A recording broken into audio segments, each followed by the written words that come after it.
The Narcissist's Secret Garden. Would you like to know what my garden is like? Before I tell you, why don't you stop and close your eyes and picture in your mind's eye what you think my garden looks like? That's right. Conjure up the image that forms when you think of me and what my garden might be like. Take your time, move around it, and ensure you have given it due consideration as you generate the image. Have you done it? Did it take you long? I suspect that you managed to envisage it rather quickly, didn't you? After all, you are well known for your amazing imagination, aren't you? I often find that I have to apologize for your fantastic tales and over-the-top comments, but that is to be expected of somebody like you. Anyway, let's leave your behaviour to one side for the time being. Although I will return to it when nobody is lurking, you can be assured of that. And let's consider what you created in your mind.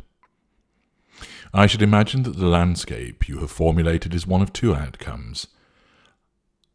I expect that some of you will have pictured nothing but concrete, all plant life and flora banished by a solid slab of grey cement that has solidified into an impenetrable barrier that stretches in all directions, lifeless and uninspiring.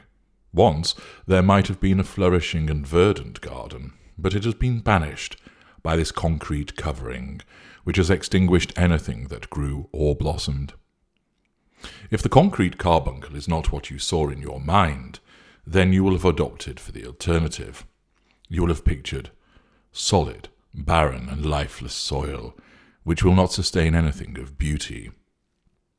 A toxic and poisonous stream flows through the centre of it, dead fish floating on their backs as they drift lifelessly along. Not even algae grows in this polluted stream. The few trees there are in this garden are dead, the bark grey and lifeless, forlorn limbs stretching into a dark grey sky where there is always cloud. The branches and twigs are leafless. The bushes consist of brambles which hinder anybody who might try and move through this uninviting place. There is no grass, and there are a few brown, dried-out husks, which suggest there might have once been something greener and vibrant. There are no sweet-smelling flowers here, only the awful stench which arises from the slow-moving stream, which looks more like treacle than water.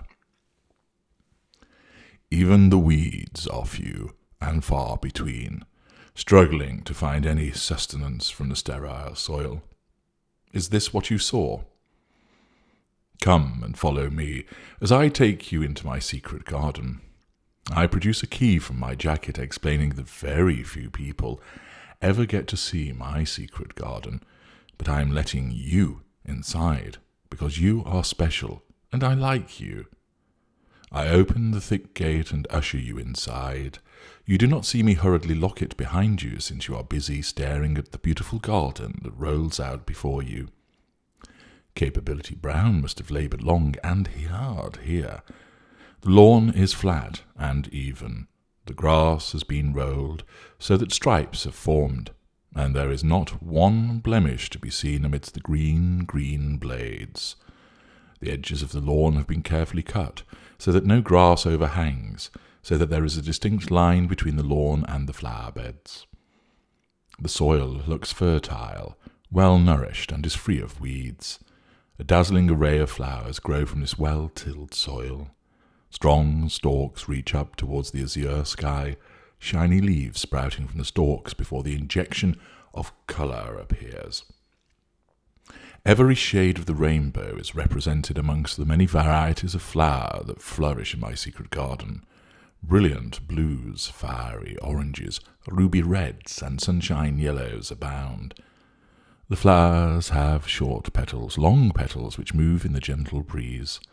There are bell-shaped flowers, trumpet-shaped flowers, and others shaped like stars, white, purple, scarlet, and ochre, all combine to create this tapestry of beauty.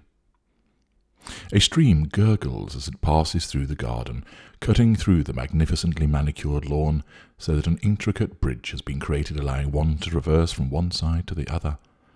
Bushes ring the flowers, an expert in topiary having crafted them into sensational shapes. Beyond the bushes are the trees, tall and trimmed so that they form a fence around this paradise. You stand on the edge of this magnificent garden, utterly transfixed, the scents waft from the roses, from the lilies and the sweet william combining to create a heady concoction of fragrances. You are overawed by this display. "Do you like it?" I ask. You are dumbfounded, unable to speak. All you can muster is a slow nod as you feel a tear trickle down your cheek from your left eye, as you are overtaken by how beautiful it all is. I beckon to you, and you follow me to a nearby apple tree, which is festooned with fruit. The red and green apples hang from the branches, and I pluck one and pass it to you. You smile, and take a bite, anticipating how fresh and crisp the apple will be. Your teeth sink easily into it, and you are surprised to find the flesh of the apple soft. You taste bitterness in your mouth, and instinctively spit out the piece of fruit. "What's wrong?" I ask, as I select an apple too. "It is sour," you explain. I take a bite from my apple, and you hear the crunch as I take a chunk from it. I chew, and through the mouthful explain that mine tastes fine. I hand my apple to you, and you bite into it. Somehow it is soft and again tastes sour. Confusion rises inside you as you look at the apple and see a maggot wriggling beneath where you have bitten into it. You hurl the apple away as I invite you to sniff a magnificent rose nearby. You lean in and inhale its perfume, pulling the petaled head towards you. There is no scent, and instead you sneeze. As you let go of the rose, you give a short cry of pain and find that a thorn is wedged in your finger. The blood already sporing from the wound and trickling down your finger. You sneeze again, your nose irritated by something, and you keep sneezing as your eyes water. You stagger away from the rose, still sneezing, and into a bush, but it is not the sculpted creation you saw moments earlier. Instead, you feel a prickling sensation as you are stung and realize you have stumbled into a bed of nettles. Pain rising, you stagger away, eyes streaming, and make for where you recall the stream is, hoping to use the cool, clear water to wash away the irritation that you have suffered. You can just make out where it is through your blurred vision as you drop to your knees, only to cry out again. You have knelt on some thistles. Where did they come from? This lawn was flawless before. You reach out, flailing for the stream, but there is nothing. The water has gone, and the stream has dried up. You feel something wrap around your left wrist, and as you try to wipe away the tears from your eyes with your free hand, you feel pain as a vine begins to tighten about your wrist. You pull, trying to free yourself from it, and twist around, trying to call to me for help. The smooth lawn is no longer there.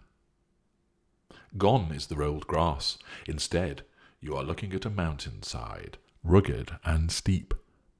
You yank your arm as the vine is trying to pull you, and look upwards. You can see me standing there, smiling at you, looking down from my lofty position atop this mountain which has sprung out of nowhere. A cold wind begins to blow as you shout for help, another vine beginning to snake towards you. I tilt my head as if I cannot hear you, a smile still plastered across my face. "Help me! What is happening?" you shout. "Nothing," I call back. "I don't know what you're talking about." The garden, it's changed," you yell above the gathering wind. You see that I am shaking my head. No, it's not. Everything's just the same. Beautiful, isn't it? I reply. You frown. How can I not see what has altered? The beautiful glade has become a hostile and hurtful place. How has this happened to you? You try and crawl forward, and I stand watching you, offering no help, as more vines make their way toward you, the ground beneath you hard and stony. The vines wrap about you and threaten to pull you into the abyss below.